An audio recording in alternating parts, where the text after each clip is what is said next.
Hello dear students, good morning all of you. Dear students, आप सभी लोगों का एसएसटी क्लासेस में स्वागत है।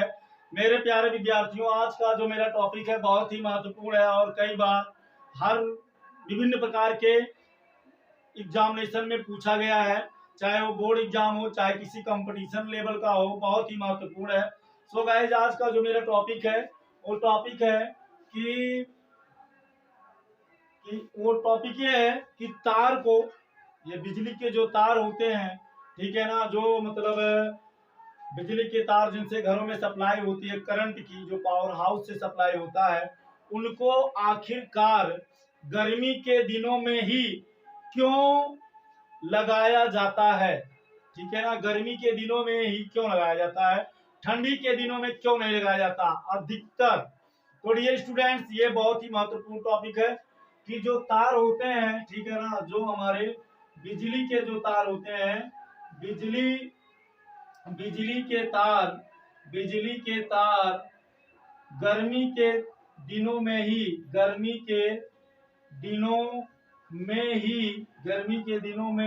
क्यों लगाए जाते हैं? क्यों लगाए जाते हैं? ठीक है ना, क्यों लगाए जाते हैं? ठीक है, ये बहुत ही महत्वपूर्ण और वैज्ञानिक तथ्य है। जैसा कि मैंने आप लोगों को बताया भी है कि संडे के दिन कुछ स्पेशल होगा, अलग होगा, जो सबके लिए जानना जरूरी होगा। तो डियर स्टूडेंट, देखिए, इसका कारण ये है क्योंकि बिजली के तार जो होते हैं, जो पोल पर जो तार खींचे जाते हैं, गर्मी के दिनों में क्यों खींचे जाते हैं, इसका वैज्ञानिक कारण है। वैज्ञानिक कारण क्या है डियर स्टूडेंट्स? जो तार होते हैं गर्मी के दिनों में क्या होते हैं, गर्मी के दिनों में जो तापमान होता है, ठीक है ना, ये तापमान क्या होता है, अधिक होता है। तो अधिक होने के कारण से ये जो तार होते हैं, ये तापमान मतलब उष्मा, ठीक है ना, तो तापमान अधिक होने से वायुमंडल का जो उष्मीय मान होता है ये उच्च होता है। ये तार उष्मा के कारण, तार में तापमान अधिक के कारण उष्मा अधिक होती है, जिसके कारण तार में क्या होता है, तार में प्रसार होता है। आप पढ़े होंगे प्रसार क्या होता है, 3 प्रकार का होता है: रेखीय प्रसार, क्षेत्रीय प्रसार और आयतन प्रसार। तो रेखीय प्रसार क्या होता है? जब किसी वस्तु के लंबाई में ही वृद्धि होती है, ठीक है ना, जब किसी वस्तु के लंबाई में ही वृद्धि होती है तो उसको हम क्या बोलते हैं, रेखीय प्रसार बोलते हैं। तो डियर स्टूडेंट्स, जो हमारा तार होता है, तार में लंबाई होती है, मोटाई भी होती है, हम नहीं कह रहे नहीं होती है, लेकिन मोटाई की अपेक्षा, ठीक है ना, लंबाई की अपेक्षा मोटाई जो होता है वो नगण्य होता है, बहुत ही कम होता है। तो इस वजह से अगर तार जब उष्मा को ऑब्जर्व करता है, उष्मा के कारण इसमें प्रसार होता है, तार में कौन सा प्रसार होता है, रेखीय प्रसार होता है, ठीक है ना, लाइनीय एक्सपेंशन होता है। तो रेखीय प्रसार होने के कारण तार की जो लंबाई होती है वो क्या हो जाती है, अधिक हो जाती है। क्या हो जाती है, अधिक हो जाती है। ठीक है, अब जब अधिक हो जाती है, अब अगर इसको, अब आप ध्यान दीजिए, ध्यान ये देना है, अगर गर्मी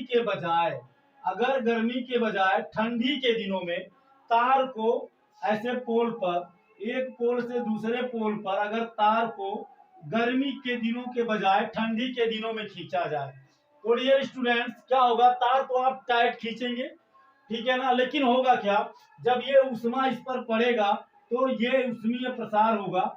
उष्मा को ऑब्जर्व करने के कारण इस तार में रेखीय प्रसार होगा, जिसके तार की लंबाई बढ़ जाएगी, और जब तार की लंबाई बढ़ जाएगी तो ये जो आपका तार है ये कुछ ऐसे झूल जाएगा नीचे की ओर, इस तरह से क्या होंगे, लटक जाएंगे, जिसके कारण से एक्सीडेंट हो सकता है, दुर्घटना घट सकती है, ठीक है ना, या तार किसी दूसरे वाहन में या किसी वस्तु में जो आते जाते हैं उनमें फंसकर टूट सकता है। तो इस तरह से अगर ठंडी के दिनों में तार को आप खींचकर टाइट से आप वायरिंग करेंगे, खींचेंगे, तो गर्मी के दिनों में जब ये उष्मा पाएगा तो ये तार में रेखीय प्रसार होगा, जिसके कारण ये तार नीचे की ओर लटक जाएगा, जिससे दुर्घटना हो सकती है। जबकि गर्मी के दिनों में रेखीय प्रसार जो होना होता है तार में वो हो जाता है, ठीक है ना, और तार को खींचकर इस तरह से क्या होता है, इसको खींच दिया जाता है। अब अगर और भी इसमें रेखीय प्रसार होता है तो ये तार थोड़ा कम लटकते हैं, ये तार थोड़ा क्या होते हैं, इस तरह से आप देख सकते हैं, डॉट डॉट का मतलब हुआ डॉट डॉट का मतलब हुआ कि ये तार लटक गए, लेकिन ये तार थोड़ा कम लटकेंगे। लेकिन अगर लटकेंगे भी तो कम लटकेंगे। लेकिन जब ठंडी का दिन आएगा तो ये तार संकुचित होंगे। संकुचित होने के बाद पुनः तार क्या होंगे, टाइट हो जाएंगे। ठीक है ना, जब ठंडी का दिन आएगा तो पुनः ये तार टाइट हो जाएंगे और गर्मी के दिनों में ज्यादा नहीं लटकेंगे। ठीक है ना, तो इस वजह से ये एक्सीडेंट या दुर्घटना कम होगी। और जब ठंडी के दिनों में खींचेंगे तो क्या होगा, आप कितनों भी टाइट तार को खींच देंगे, एक पोल से दूसरे पोल के में बांध कर अच्छे से इसको कस देंगे, फिट कर देंगे इस तारों को। ठीक है ना, इन तारों को। लेकिन जब गर्मी का दिन आएगा तो ये उष्मा को ऑब्जर्व करेंगे तो ये तार का रेखीय प्रसार होगा। ठीक है ना, रेखीय प्रसार का मतलब तार की लंबाई में वृद्धि होगी और ये तार ज्यादा लटक जाएगा इस तरह से। ठीक है ना, ये तार ज्यादा लटक जाएगा और जब तार ज्यादा लटक जाएगा तो ये तार टूट कर गिरने के लिए या किसी दूसरे चीजों में फंस कर टूट जाने की संभावना बढ़ जाएगी। कहने का मतलब दुर्घटना दुर्घटना अधिक हो सकती है।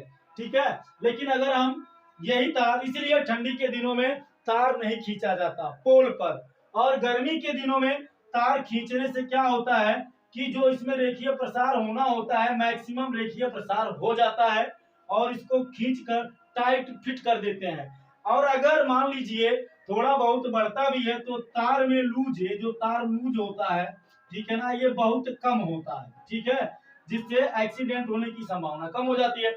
और ठंडी के दिनों में ये जो तार होते हैं, ठीक है ना, क्या होते हैं, लंबाई में घटते हैं। तो लंबाई में जब घटेंगे तो संकुचित होंगे, तो जिसके कारण ये तार पुनः क्या होगा, टाइट हो जाएगा और दुर्घटना की संभावना क्या होगी, कम हो जाएगी। तो डियर स्टूडेंट्स, ये है इसका फैक्ट, वैज्ञानिक तर्क। गर्मी के दिनों में बिजली के तार इसलिए खींचे जाते हैं, ठीक है ना, एक पोल से दूसरे पोल में वो टाइट कस दिए जाते हैं। क्यों? क्योंकि उसमें रेखीय प्रसार बहुत ही कम होता है। ठीक है, और ठंडी के दिनों में पुनः वो टाइट हो जाते हैं और ठंडी के दिनों में नहीं खींचे जाते क्योंकि गर्मी के दिनों में, ठीक है, उष्मा को जब पाएंगे तो इनके तारों में रेखीय प्रसार होगा जिससे दुर्घटना घट सकती है। तो ये था वैज्ञानिक तथ्य डियर स्टूडेंट्स। और अब इसके बाद में नेक्स्ट फैक्ट नेक्स्ट क्लास में। वीडियो आपको कैसा लगा जरूर कमेंट करके बताइएगा। Thank you so much. जय हिंद।